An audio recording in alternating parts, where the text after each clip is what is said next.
बोलो भागवत भगवान की जय। श्रीमद् भागवत महापुराण चतुर्थ स्कंद छठा अध्याय।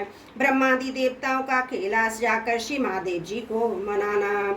श्री मैत्रेय जी कहते, विदुर जी, इस प्रकार जब रुद्र के सेवकों ने समस्त देवताओं को हरा दिया और उनके संपूर्ण अंग प्रत्यंग भूत प्रेतों के त्रिशूल, पट्टिश, खड़ग, गदा, परिघ और मुदगर आदि आयुधों से छिन्न भिन्न हो गए, तब भी ऋत्विज सदस्यों के सहित बहुत ही डरकर ब्रह्मा जी के पास पहुंचे और प्रणाम करके उन्हें सारा वृतांत कह सुनाया।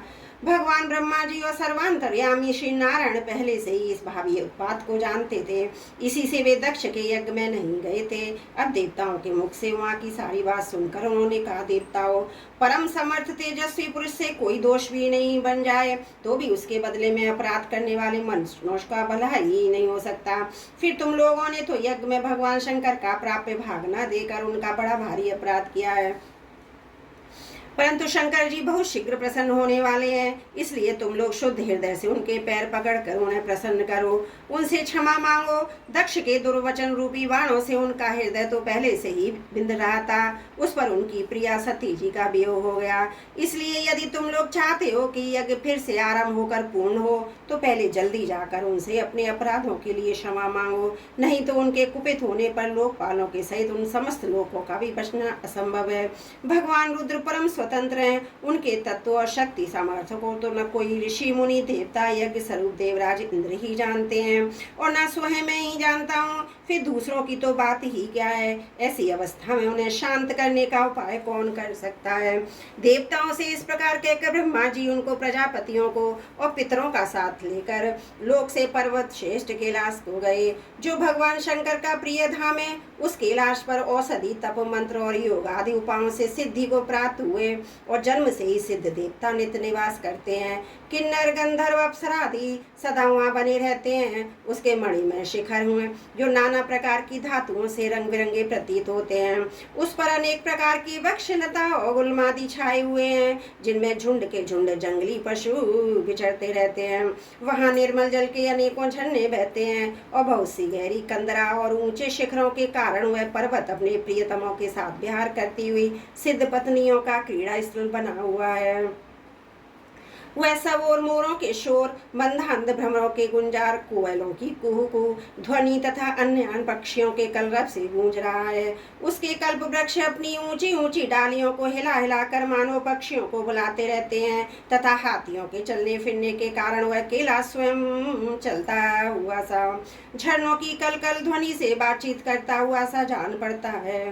मंदार, पारिजात, सरल, तमाल, शाल, ताड़, कचनार, आसन और अर्जुन के वृक्षों से वह पर्वत बड़ा ही सुहावना जान पड़ता है। आम, कदम, नीम, नाग, पुन्नाग, चंपा, गुलाब, अशोक, मौल, श्री कुंद, कुर्बक, सुनहरे शतपत्र, कमल, इलायची और मालती की मनोहर लताएं तथा कुंजक, मोगरा और माधवी की वे बेलें जो उसकी शोभा बढ़ाती हैं। कटहल, गूलर, पीपल, पालक, बड़, कुहल, भोज वृक्ष, औषधि जाति के पेड़, केले आदि जो फल आने के बाद काट दिए जाते हैं। सुपारी, राजपूग, जामुन, खजूर, आमड़ा, आम, पियाल, महुआ, सोड़ा आदि विभिन्न प्रकार के वृक्षों तथा पोले और ठोस बांस के झुटमुड़ों से वह पर्वत बड़ा ही मनोहर मालूम पड़ता है। उसके सरोवरों में कुमुद, उत्पल, कलहार और शतपत्र आदि अनेक जाति के कमल खिले रहते हैं। उनकी शोभा से मुग्ध होकर कलरव करते हुए झुंड के झुंड पक्षियों से बड़ा ही भला लगता है। वहाँ जहाँ तहाँ हरिण, बानर, सुअर, सिंह, रीक्ष, स्याही, नीलगाय, शरभ, बाघ, कृष, मृग, भैंसे, कर्णांध्र, एक पद, अश्वमुख, भेड़िए और कस्तूरी मृग घूमते रहते हैं तथा वहाँ के सरोवरों के तट केलों की पंक्तियों से घिरे होने के कारण बड़ी शोभा पाते हैं। उसके चारों ओर नंदा नाम की नदी बहती है, जिसका पवित्र जल सती के स्नान करने से और भी पवित्र और सुगंधित हो गया है। भगवान भूतनाथ के निवास स्थान उस कैलाश पर्वत की ऐसी रमणीयता देखकर देवताओं को बड़ा आश्चर्य हुआ। वहां उन्होंने अलका नाम की एक सुरभ्यपुरी और सुगंधित वन देखा, जिसमें सर्वत्र सुगंध फैलाने वाले सौगंधिक नाम के कमल खिले हुए थे। उस नगर के बाहर की ओर नंदा और अलकनंदा नाम की दो नदियां हैं। वे तीर्थपात श्री हरि की चरण रज के संयोग से अत्यंत पवित्र हो गईं। विदुर जी, उन नदियों में रति विलास से थकी हुई देवांगनाएं अपने अपने निवास स्थान से आकर जल क्रीड़ा करती हैं और उसमें प्रवेश कर अपने प्रियतमों पर जल उलसती हैं।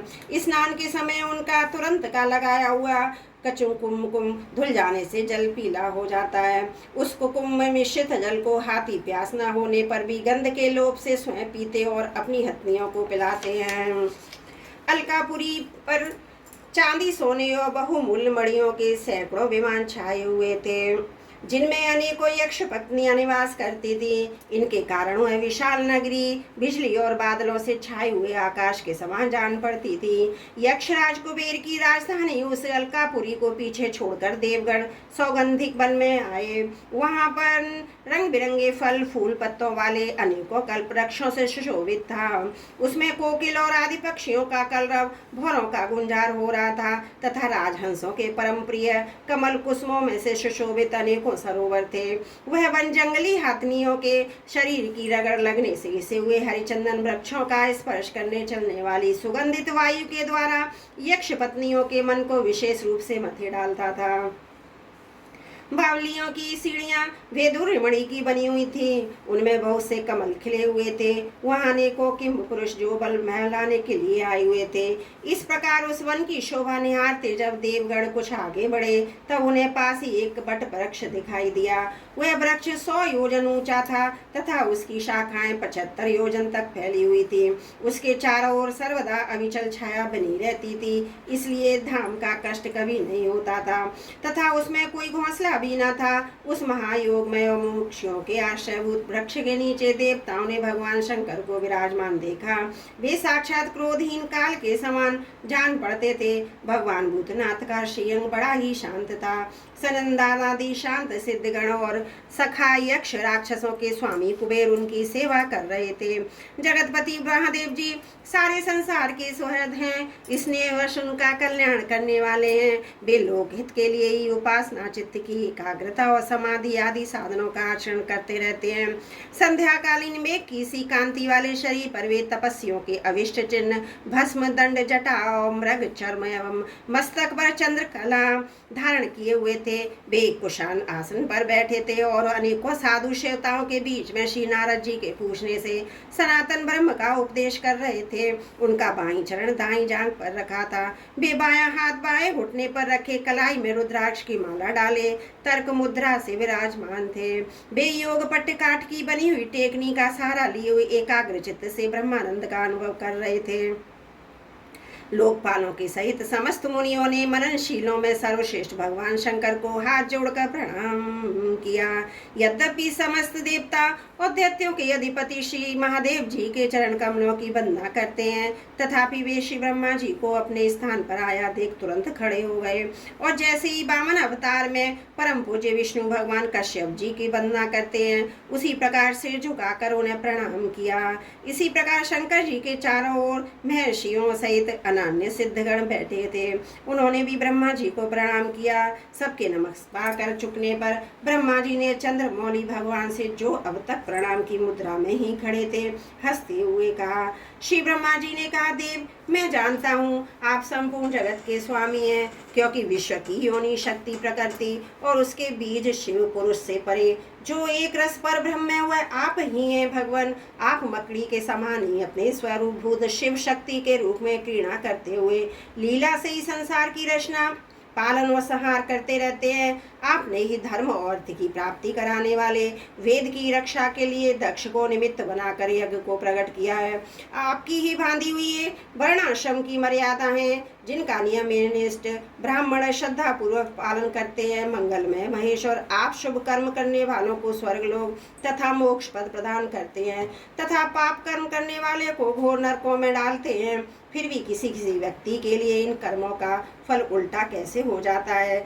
जो महानुभाव आपके चरणों में अपने को समर्पित कर देते हैं, जो समस्त प्राणियों में आपकी ही झांकी करते हैं, समस्त जीवों को अभेद दृष्टि से आत्मा ही देखते हैं, वे पशुओं के समान प्राय क्रोध के अधीन नहीं होते। जो लोग भेद बुद्धि होने के कारण कर्मों में ही आसक्त हैं, जिनकी नीयत अच्छी नहीं है, दूसरों की उन्नति देखकर जिनका चित्त रात दिन कुड़ारक करता है, और जो मर्मभेदी अज्ञानी और दुर्वचनों से दूसरों का चित्त दुखाया करते हैं, आप जैसे महापुरुषों के लिए इन्हें भी मारना उचित नहीं है, क्योंकि वे बेचारे तो विधाता के ही मारे हुए हैं। देव भगवान कमलनाथ की प्रबल माया से मोहित हो जाने के कारण यदि किसी पुरुष पुरुष की कभी किसी स्थान में भेद बुद्धि होती है, तो भी साधु पुरुष अपने पर दुख कातर स्वभाव के कारण उस पर कृपा ही करते हैं। देववश जो कुछ हो जाता है वे उसे रोकने का प्रयत्न नहीं करते। प्रभु आप सर्वज्ञ हैं। परम पुरुष भगवान की दुस्तर माया ने आपकी बुद्धि का स्पर्श भी नहीं किया है, अतः जिनका चित्त उसके वशीभूत होकर कर्म मार्ग में आसक्त हो रहा है, उनके द्वारा अपराध बन जाए तो भी उन पर आपको कृपा ही करनी चाहिए। भगवान आप सबके मूल हैं, आप ही संपूर्ण यज्ञों को पूर्ण करने वाले हैं। यज्ञ भाग पाने का भी आपको पूरा अधिकार है, फिर भी इस दक्ष यज्ञ के बुद्धहीन याचकों के आपको यज्ञ भाग नहीं दिया, इसी से ये आपके द्वारा विध्वस्त हुआ। अब आप इस अपूर्ण यज्ञ का पुनरुद्धार करने की कृपा करें प्रभु। ऐसा कीजिए जिससे यजमान दक्ष फिर से जी उठे, भग देवता को नेत्र मिल जाए, भृगु जी की दाढ़ी मूछा जाए और पूषा के पहले के ही समान दांत निकल आए। रुद्रदेव अस्त्र शस्त्र और पत्थरों की बौछार से जिन देवता और ऋतुवजों के अंग प्रत्यंग घायल हो गए हैं, आपकी कृपा से वे फिर ठीक हो जाएं। यज्ञ संपूर्ण होने पर जो कुछ शेष रहे वह सब आपका भाग है। यज्ञ विध्वंसक, आज यह यज्ञ आपके ही भाग से पूर्ण हो। बोलो भागवत भगवान की जय। श्रीमद् भागवत महापुराण चतुर्थ स्कंद। बोलो भागवत भगवान की जय। जो भी त्रुटि हो माफ करिए।